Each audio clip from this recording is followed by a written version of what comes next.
Friends, welcome to my new blog.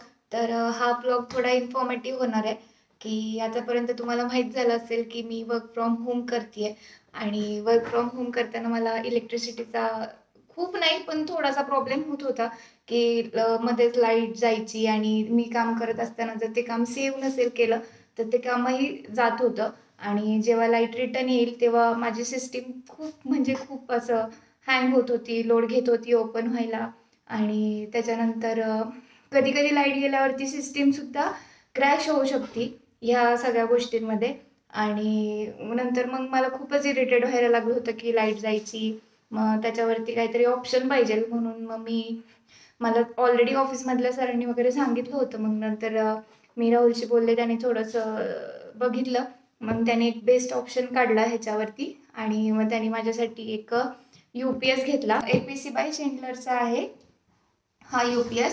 आणि हा UPS आल्यापासून मला लिटरली इतका फायदा झाला आहे की म्हणजे जिथे की माझं ड्रॉइंग सेव्ह नव्हतं होत, ॲटलिस्ट मी लाईट गेली की माझं ड्रॉइंग सेव्ह करू शकते किंवा ती फाईल कुठेतरी डेस्कटॉपला ठेवू शकते. ऐन टायमाला माझं काम जाणार नाही लाईट गेल्यावरती. सो त्याच्यासाठी मी हा UPS ऑर्डर केला होता. तर त्याचे थोडेसं मी फीचर्स सांगते. PIS सेफ्टी सर्टिफाईड आहे आणि त्याचं बिपिंग कमी होतं. बिपिंग म्हणजे की असं फ्लक्च्युएट, लाईट गेली की फ्लक्च्युएट होत नाही, सिस्टीम कधी असं स्लो डाऊन होत नाही, आपल्याला समजतही नाही की लाईट गेली आहे किंवा आहे. फक्त तुमचं कनेक्शन प्रॉपर पाहिजे. त्याच्यानंतर UPSची वॉरंटी 2 इयर्स दिली आहे त्यांनी. तर हा खरं तर ह्याची ॲक्च्युअल टाईम कंपनीचा त्यांनी दिलेला 1 आवर आहे. पण माझ्यासाठी हा एवढा नाही होते कारण की तो मला हार्डली अर्धा तास तरी जातो. कारण की माझ्याकडे 2 स्क्रीन आहेत, त्याच्यामुळं मला तेवढं वेळ घेतो. त्याच्यानंतर ह्याची बॅटरी कंपोजिशन जी आहे ती लिथियमची आहे आणि त्याचं जे बॅक साईडला पॉवर प्लगिंग येतं ना, तर ते D टाईपचं आहे.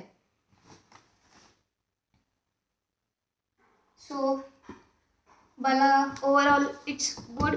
आणि हे आल्यापासून काही मला जास्त लाईटचा प्रॉब्लेम झाला नाही आणि त्याच्यानंतर माझी सिस्टीम जास्त स्लो झाली नाही.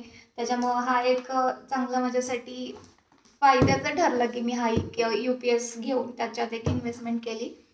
सो आजचा व्हिडिओ एवढाच होता आणि मी याची अनबॉक्सिंगची व्हिडिओ पुढे देते. सो तुम्ही बघत राहा.